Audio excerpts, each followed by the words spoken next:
நான் தான் உங்கள் ஸ்டார். ஸோ இன்னைக்கு டேயில் நடந்த ஒரு முக்கியமான விஷயத்த உங்ககிட்ட ஷேர் பண்ணிக்கணும் அப்படின்னு சொல்லிட்டு நான் ஆசைப்பட்றேன். என்ன அப்படின்னா வந்துட்டு, நான் இன்னைக்கு வந்துட்டு ஒர்க்கில் இருக்கும்போது ஒரு பர்டிகுலர் ஒரு லொக்கேஷன், அது என்ன லொக்கேஷன் அப்படின்னா, இந்த பேரண்ட்ஸ்லாம் வந்துட்டு அவங்க குழந்தைங்கள வந்துட்டு பார்த்துக்க சொல்லி, அது ஸ்கூல் மாதிரி இருக்கும்ல, அது எனக்கு கரெக்டாக சொல்ல தெரியல, சின்ன சின்ன மிஸ்டேக்ஸ் இருக்கலாம், அட்ஜஸ்ட் பண்ணிக்கோங்க. நிறைய குழந்தைங்க, ஒரு சில குழந்தைங்க அழுதுட்டு இருந்தது, அடம் பிடிச்சிட்டு இருந்தது, சண்டை போட்டுட்டு இருந்தாங்க. அது மாதிரி வந்துட்டு நிறைய பேரை பார்த்துட்டு இருந்தேன். அது ஒரு மாதிரி ஜாலியா இருந்தது. அப்போ அங்க இருந்த ஒரு அக்கா வந்துட்டு, இந்த மாதிரி ஒரு குழந்தை பேச்சு கேட்க மாட்டேங்கிறான், அவனை கூட்டு வச்சு மிரட்டு அப்படின்ற மாதிரி சொன்னாங்க. நானும் என்ன சொன்னேன், சரி அப்படின்னேன்.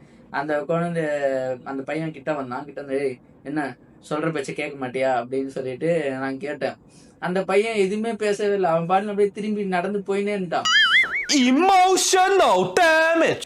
அங்க இருந்த ஒரு அக்கா வந்து என்ன பார்த்துட்டு, "என்னடா தம்பி, இந்த மாதிரி வந்துட்டு மேரேஜ் இந்த மாதிரி எல்லாம் பிளான் இருக்கா?" அப்படின்னாங்க. அக்கா இருக்கு, குழந்தை இந்த மாதிரி அதெல்லாம் சொல்லவா வேணும், அவ்வளவு வெறி மாப்பிளைக்கு இருக்கே அப்படின்னு. அப்போ அவங்க சொல்றாங்க, "நீ எல்லாம் அதுக்கு சரிப்பட்டு வர மாட்டப்பா" அப்படின்னா. எனக்கு ஒரே அசிங்கமா போயிடுச்சு. அதுக்கெல்லாம் நீ சரிப்பட்டு வர மாட்ட ஏன் அப்படின்னா, எனக்கு தோணுது அந்த அக்காவுக்கும் தோணி இருக்கும் போது, ஒரு குழந்தை கூட அவன் பேச்ச கேட்க மாட்டேங்குது. நீ நான் எனக்கு என்னன்னா, நம்ம எப்படி வந்துட்டு ஒருத்தவங்க குழந்தைய போய் மிரட்ட முடியும்? மிரட்டினா அந்த குழந்தை என்ன கோச்சிக்கிட்டு அழுதுருச்சுன்னா நம்மளுக்கு கஷ்டமாயிடும், வேற ஒரு பயமும் கூட.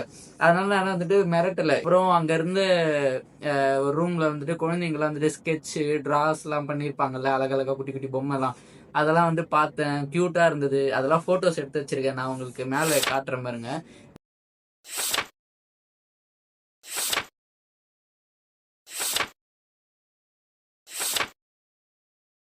எனக்கு அதெல்லாம் பார்க்கும்போது என்னோட சைல்ட்ஹுட் மெமரிஸ் வந்தது. நான் சின்ன வயசுல நல்ல டிராயர், ஓகேங்களா? அதாவது டிராயிங் பண்றவன சும்மா டிராயர்னு சொல்றேன்.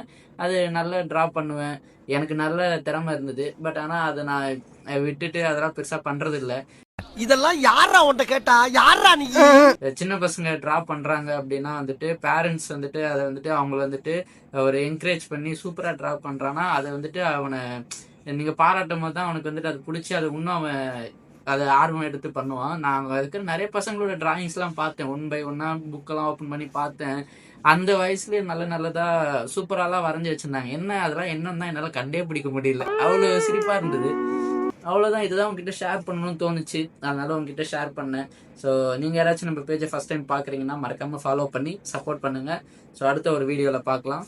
பாய்.